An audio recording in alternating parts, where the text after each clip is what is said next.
বেঁচে থাকা ভাত দিয়ে এমন নাস্তা বানিয়েছি, ঘরের কেউ খেয়ে বুঝতেই পারেনি যে এটা ভাত দিয়ে বানানো। নমস্কার বন্ধুরা, ওয়েলকাম টু মাই চ্যানেল। আজকে একটা দারুণ রেসিপি নিয়ে এসেছি, যেটা দেখলে আপনাদেরও উপকার হবে আর কোনোদিন ভাত ফেলে দেবেন না। তো প্রথমেই এখানে আমি নিয়ে নিয়েছি 1 বাটি ভাত, যেগুলো কিন্তু একেবারেই ঠান্ডা। অবশ্যই ঠান্ডা করা ভাত এখানে নিতে হবে। তো তারপর ভাতগুলোকে এখানে আমি একটা মিক্সির জারে নিয়ে নিচ্ছি। মিক্সিতে আমি এটাকে একেবারে ফাইন গ্রাইন্ড করে নেব। আপনারা চাইলে শিলবাটাও কিন্তু পেস্টটা করে নিতে পারেন। এবারে একটা বাটির মধ্যে নিয়ে নিচ্ছি এখানে সামান্য পরিমাণে জল। তারপর এখানে 1 থেকে 1.5 চামচ মতো জল দিয়ে আমি ভাতটাকে একেবারে মিহি পেস্ট বানিয়ে নেব, যাতে এর মধ্যে কোনো রকম দানা না থাকে ভাতের। ভাতটা আমার গ্রাইন্ড করা হয়ে গিয়েছে। দেখতেই পাচ্ছেন কতটা আমি সুন্দর করে পেস্টটা বানিয়েছি। এইরকম মিহি একটা পেস্ট বানাতে হবে। প্রথমে যে জল দিয়েছিলাম, তারপর আমি আরও 1 থেকে 1.5 চামচ মতো জল দিয়েছিলাম, তারপর পেস্টটা করে নিয়েছি। এবার একটা বড় পাত্র নিয়ে তার মধ্যে পেস্টটাকে ঢেলে নেব। এরপর দিয়ে দিচ্ছি এখানে 2 চামচ ময়দা। আপনারা চাইলে আটাও ব্যবহার করতে পারেন। ময়দাটা দেওয়ার কারণে এখানে বাইন্ডিংয়ের কাজ করবে। তো এবারে ভালো করে এটাকে আমি মিশিয়ে নেব। এখানে অল্প করে জল দিচ্ছি। আপনাদের পেস্টটা যদি একটু পাতলা হয়ে থাকে তাহলে কিন্তু জল দেওয়ার দরকার নেই। ময়দাটা এর মধ্যেই ভালোভাবে মিশিয়ে নিতে হবে। এটা আমি ভালো করে মিশিয়ে নিয়েছি। পেস্টটা দেখতেই পাচ্ছেন কেমন হয়েছে। এবার এটাকে একটা সাইডে রেখে দেব। এবারে একটা বাটির মধ্যে আমি একটা ডিম ভেঙে নিচ্ছি। ডিমটা যদি ফ্রিজে রাখা থাকে অবশ্যই 1 ঘন্টা আগে বের করে নেবেন। তারপর এখানে একটা হ্যান্ড উইক্স নিয়েছি। এবারে ডিমটাকে আমি এই হ্যান্ড উইক্সের সাহায্যে আমি ফোম তৈরি করে নেব।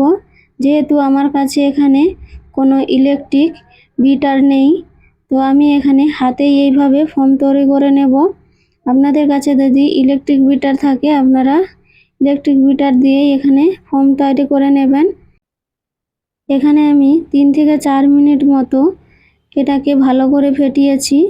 তারপর দিয়ে দিচ্ছি এখানে পরিমাণ মতো চিনি। এখানে আপনারা মিষ্টির পরিমাণটা কম বেশি করতে পারেন। যেমন মিষ্টিটা খাবেন সেই অনুযায়ী এখানে চিনিটা ব্যবহার করবেন। এবারে চিনিটা দিয়েও আমি এইভাবেই বিট করতে থাকবো, তাহলেই কিন্তু সুন্দর করে আমার ফোমটা তৈরি হয়ে যাবে।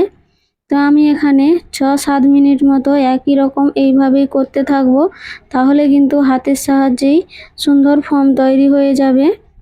6-7 মিনিট মতো একই রকম বিট করে নিয়েছি। দেখতেই পাচ্ছেন হালকাভাবে ফোমটা কিন্তু তৈরি হয়ে গেছে।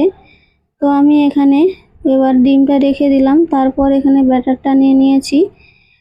এবার ব্যাটারের মধ্যে দিয়ে দিচ্ছি এখানে বড় চামচের 2 চামচ সাদা তেল। এখানে কিন্তু রিফাইন তেলই ব্যবহার করতে হবে, অন্য কোনো তেল ব্যবহার করা চলবে না। এবারে দিয়ে দিচ্ছি এখানে স্বাদ মতো লবণ, আর দিয়েছি এখানে বেকিং সোডা 1 চুটকি আর বেকিং পাউডার 1 চুটকি, আর দিয়েছি এখানে একটা এলাচ থেতো করে। তারপর যে ডিমের ফোম তৈরি করেছিলাম সেটা এর মধ্যে দিয়ে দেবো।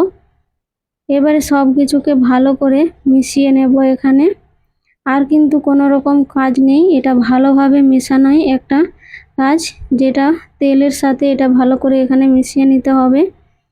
তো মেশানোটা আমার হয়ে গেছে। ব্যাটারটা কিন্তু একেবারে রেডি হয়ে গেছে আমার, দেখেই বুঝতে পারছেন। এবার আমি একটা ছোট রকম হাঁড়ি নিয়ে নিয়েছি।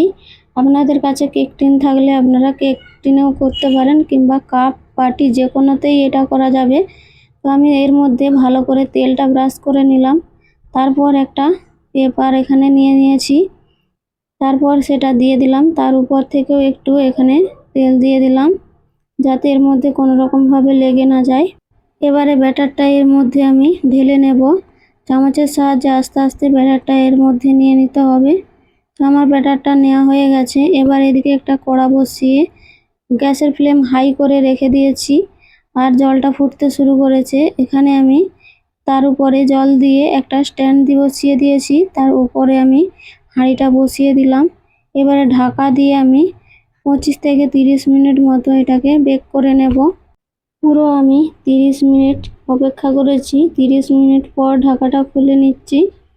গ্যাসের ফ্লেম কিন্তু পুরো হাই রেখেছিলাম, জলটা পুরো শুকিয়ে গেছে, দেখেই বুঝতে পারছেন।